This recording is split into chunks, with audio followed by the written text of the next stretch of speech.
Welcome to Synergize, unscripted conversations where we explore the evolving role of the financial advisor in an emerging AI-driven world. Join us as we bring together thought leaders across a range of disciplines and industry experts, sharing insights designed to help RIAs thrive in the industry of tomorrow. Hi, I'm Bill Coppel, Chief Client Growth Officer at TradePMR. And I'm Ryan Neal, Senior Editor at TradePMR, and welcome to the Synergize Podcast. So Ryan, I think the fact that you and I are from different generations is going to make this episode especially interesting. Yeah, that's right, Bill. This is one I'm really excited to have here. We're going to be unpacking some of the myths across, baby boomers, Gen X, millennials, such as myself. I'm 1987, like the textbook definition of millennial, and even the younger generations coming up behind me. Really about the different ways advisors can engage and interact with them. We also want to be talking a little bit about the great wealth transfer and the different kind of experiences that advisors can build into their firms to work across different generations in a single household. This is an important topic because as an industry, we tend to do things the way we've always done them. Regardless of what generation we're talking about, advisors may want to reflect on whether they're delivering advice and guidance in ways that are most beneficial to the clients they serve today, and more importantly, those into the future. And if anyone hasn't figured it out, I'm a boomer. So this is why having Ryan and I together makes this even more interesting. Ryan, one of the things I find interesting is something I've experienced as a boomer. Consider this. Boomers may be the first generation in recent history that rather than mold the generation that comes after us, it's the other way around. The generations coming after boomers have done more to mold boomers than boomers have done to mold them. That's right. We like it that way. Well, don't get too excited about that. I believe that wealth management, I believe the industry basically has been really slow to recognize the realities of this and slow to evolve an approach that reflects how each generation thinks about wealth, what's important to them, and how they approach setting priorities around their money, and often influence the way they make decisions. These are important issues as we contemplate the impact of what wealth management will look like in the future. Our guest today, Julie Littlechild, is here to help us peel back the layers on this topic. The core issue is that we let assumption drive the experience, as in, I'm making assumptions about what all of my clients need on the basis of what some of my clients need. And that's a dangerous place to be. So just getting too locked into how we've always done things, getting too locked into this idea that the majority of my clients might be older, but that is not going to be the case at some point, again, if I'm building that sustainable business. And I think that's the thing that seems to get in the way, just getting stuck. Julie is founder and CEO of Absolute Engagement, a firm that helps enterprise clients and individual financial advisors define, refine, measure, and execute their ideal client experience to help drive deeper engagement and growth. Julie, thanks for joining us. Oh, it's wonderful to be here. Can't wait to talk to you both. Well, likewise. Julie, you've been working and studying and researching the value and importance of the advisor-client relationship and the client experience for a while now. What have you seen change over the last decade, particularly in the context of generational attitudes towards money and what different generations expect from their advisor? So much has changed. By the way, I'm Gen X, so we've got everything covered here today. So I'm thrilled about that.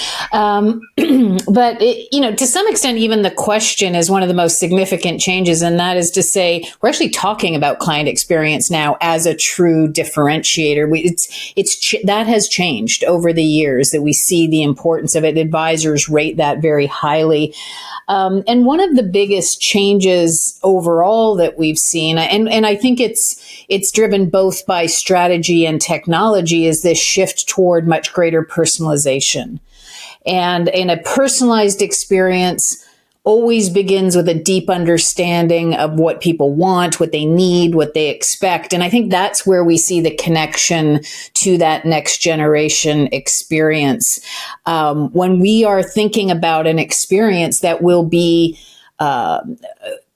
helpful to, meaningful to that next generation. We've got to recognize that they think about the future differently. They think about retirement differently, if they think about retirement at all. Their needs and expectations are very different. And to me, that's the biggest question. Even though we focus a lot on the wealth transfer question, to me, the issue is, are advisors building sustainable businesses that will be attractive to the next generation going forward? It's a big question. Yeah, both. I would assume what you're talking about here is both clients and advisors that may be joining them. Yeah, exactly. And I think it's, when we're talking about that sustainable business, it is the experience that we're talking about, but it's also the team that you've got in place. It's the process that you've got in place. It's the entire business, really. So what does that look like? Can you think of any specifics? Is it just a matter of having, modern cloud-based tools and social media and texting? Or is there something deeper there? Is there something about whether it's appealing to investors or appealing to advisors of a younger generation? What are some of the shifts you've seen? So I think what you referred to is probably the most obvious difference. There's more digital, but I would say that what we're seeing in the data is also a difference in how younger clients experience advice. Everything from preferring shorter, more frequent meetings to preferring them digitally. I mean, I think all of that, but I really honestly believe that the biggest difference is sort of what's in their hearts and minds. What are they thinking about? What's keeping them up at night? What is the experience that they need? Because that should impact the communications that they receive, the events that are run, the conversations that are held.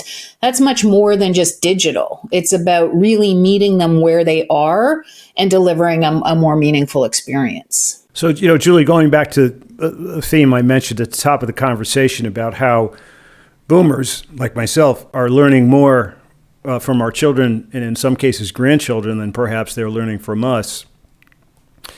What I'm thinking about here is that as an advisor, I could be literally dealing with 3, maybe 4 different generations at the same time. How do you coach advisors around a client experience that is going to work across that generational difference, or those various generations? And what I was referring to is that I'm likely to be a boomer who would prefer shorter meetings and more digital things. So think about it from that standpoint. How do you begin as an advisor to think about setting your client experience up to deal with multiple generations? Well, it's interesting because in a way, you've said it there, we tend to go to segmentation, right? I'm going to have an experience for this group of clients and this group of clients and so on. But the reality is we don't all fall into a segment that easily, especially now. Just the example you gave, I think, is a perfect example. And so the idea of personalization kind of comes back. It's really about, are you prepared to capture the right data from your clients, to understand those needs, and then to be able to deliver a more personalized experience? If you're doing that, you've automatically covered your bases. I still think businesses need to focus and need to, try to focus as much as possible, but they can deliver across a variety of generations if they're focused on what they need and expect. Yeah, I mean, it's interesting you say that because I think about my own personal experience with the wealth management industry sort of on twofold. I mean, one, my mother works for a financial advisor, and I've talked to him once. He's really made no outreach to me at all. I've made outreach to him, would love to talk to him and get a meeting, and never really heard back, maybe because I don't have the asset minimums or something. I just find that odd. But then, I'm, younger. I'm hopefully getting married over this next year. We're expecting our first child. And we're just have questions, and we're out there trying to get answers to our questions, and it's hard to find them. It's hard to find those answers sometimes. And we've even had experiences of advisors almost like talking down to us that, you haven't done this yet, tisk. So it's just strange. So from that experience, I'm wondering if you've seen that stuff, and if you can tell our audience what out there are advisors doing or not doing that's not helping them to work across generations and drive growth, and what's the opportunity for them? Core issue is that we let assumption drive the experience. Like, as in, I'm making assumptions about what all of my clients need on the basis of what some of my clients need. And that's a dangerous place to be. you are a good prospect for an advisor. And if they are not delivering an experience that's reflective of that, clearly you're going to leave. So just getting too locked into how we've always done things, getting too locked into this idea that the majority of my clients might be older, but that is not going to be the case at some point. Again, if I'm building that sustainable business. And I think that's the thing that seems to get in the way, just getting stuck in an older way of doing things and not maybe being open to the fact that you don't care to talk about those things that their older clients do, and they better be ready for that. Gotcha. So just plain old inertia. Well, it's a remarkable thing, inertia in our industry. There's no doubt about it. So, Julie, building a little bit on Ryan's story, because I don't think it's atypical. And I think part of the challenge is, as advisors, we're not sure the kinds of questions we ought to be asking. More importantly, what we should be listening for as it relates to the next generation's concerns. Based on your work, what kind of guidance would you give an advisor today to better prepare them to hear, listen, and learn what's important to that next generation? Yeah, I think it's a skill that has become so important, and it's to some extent just showing up curious and without assumption. Where we're seeing some of the biggest differences in how the next generation is thinking are things like, how do they think about the future? When they think about what is most important to them, are they thinking about retiring at a certain age with a certain amount of money? Well, of course, financial security is important to everyone. However, what we're seeing much more from the younger generation is that they're talking about having different experiences, maybe gliding into retirement and doing things a little differently. They're concerned about different things. And I think that was, Ryan's perfect example is what might keep Ryan up at night is going to be very different than what keeps me up at night.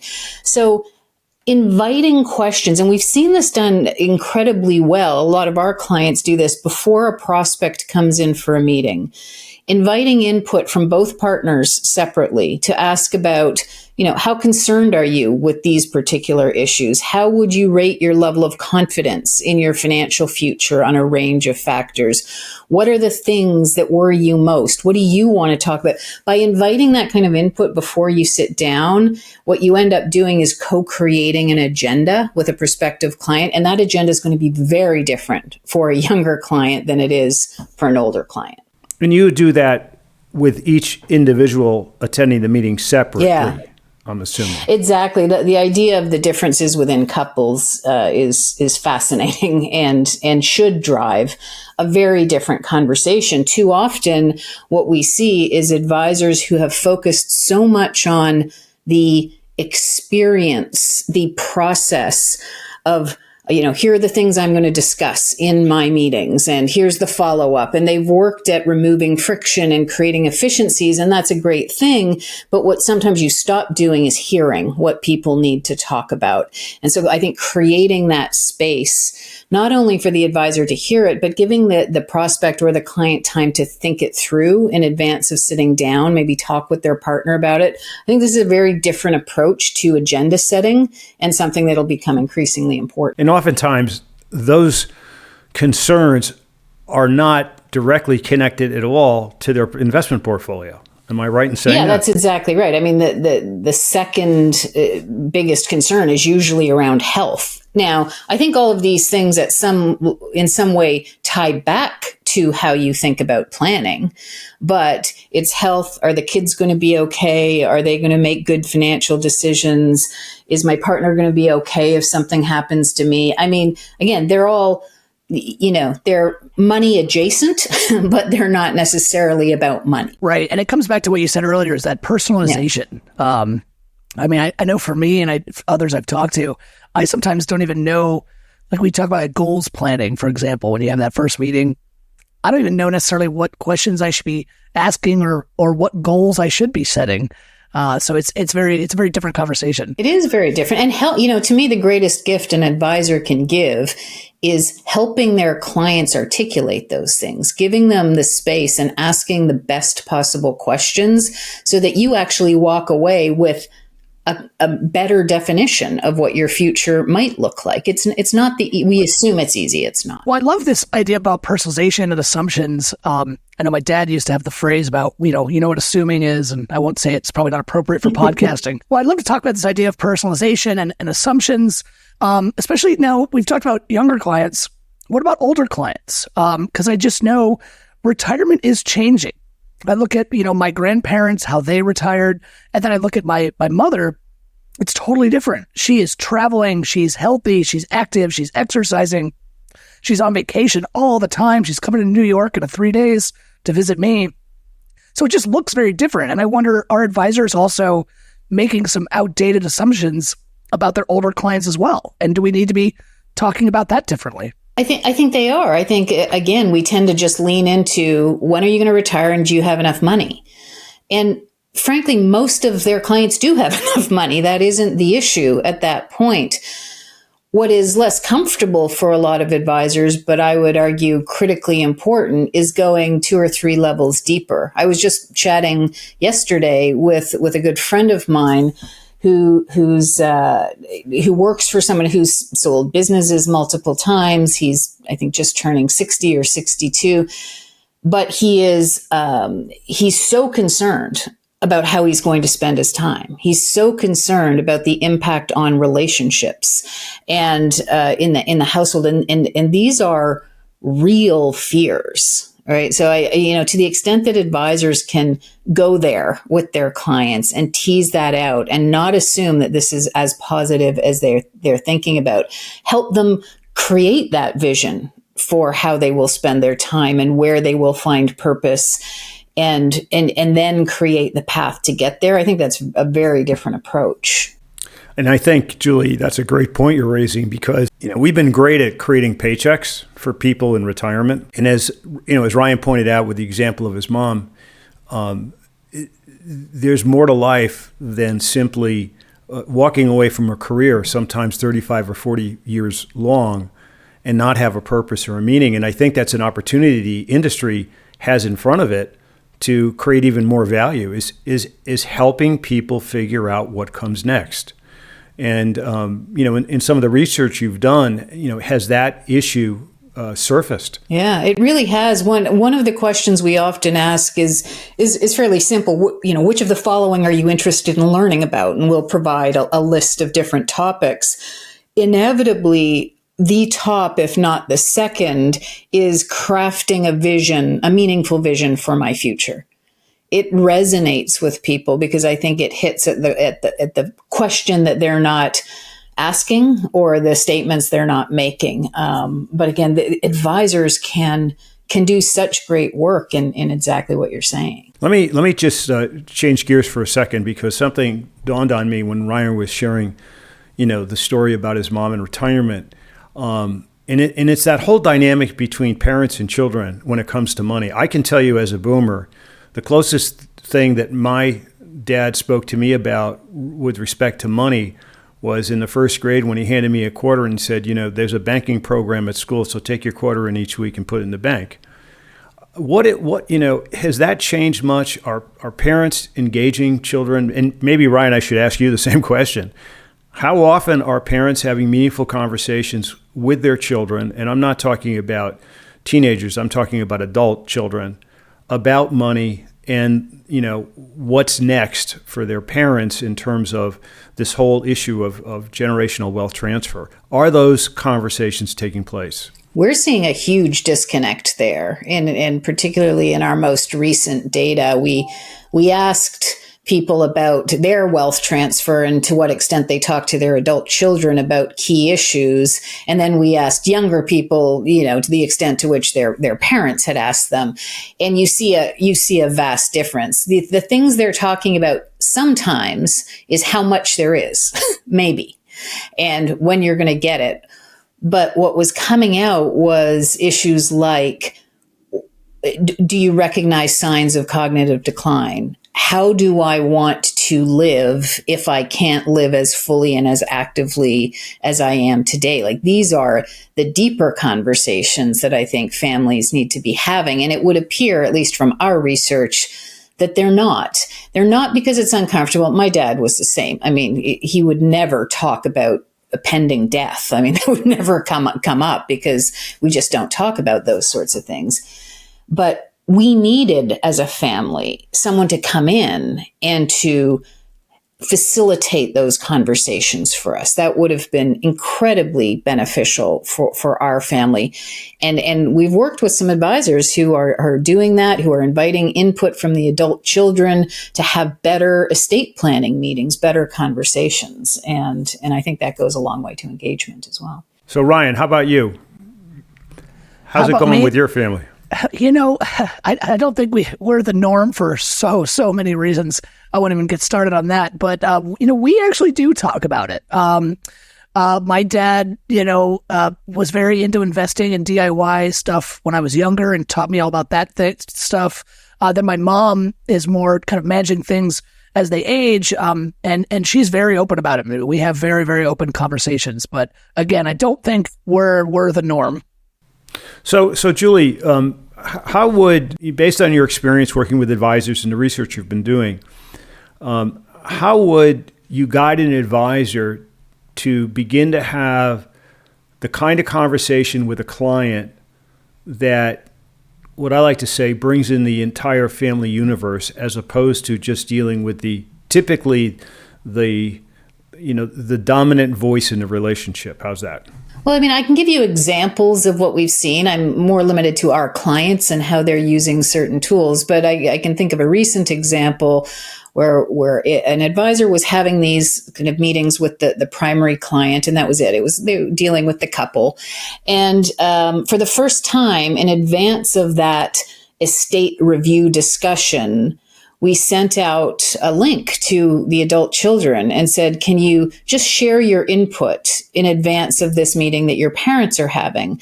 And they weren't attending in this case, but we asked them questions around, to what extent do you understand these different aspects of the relationship? What do you wish your parents would share with you? What are some of the lessons that, as the parent, they want to share with the child? So it was a really interesting, thought-provoking exercise for the family. And then that came together to form the basis of a deeper conversation, a very different conversation for the first time. Well, that's interesting, because I'm assuming that obviously the primary account holders gave the advisor permission to send that survey out. But what it might do, is it takes a lot of stress off the parents to have that conversation. It does, and they don't know what to discuss. That's why the beauty of a well-crafted question teases out all sorts of things. That there was no shortage of discussion points, I can tell you, when you start looking at how that data comes in. Well, it goes back to what you said earlier,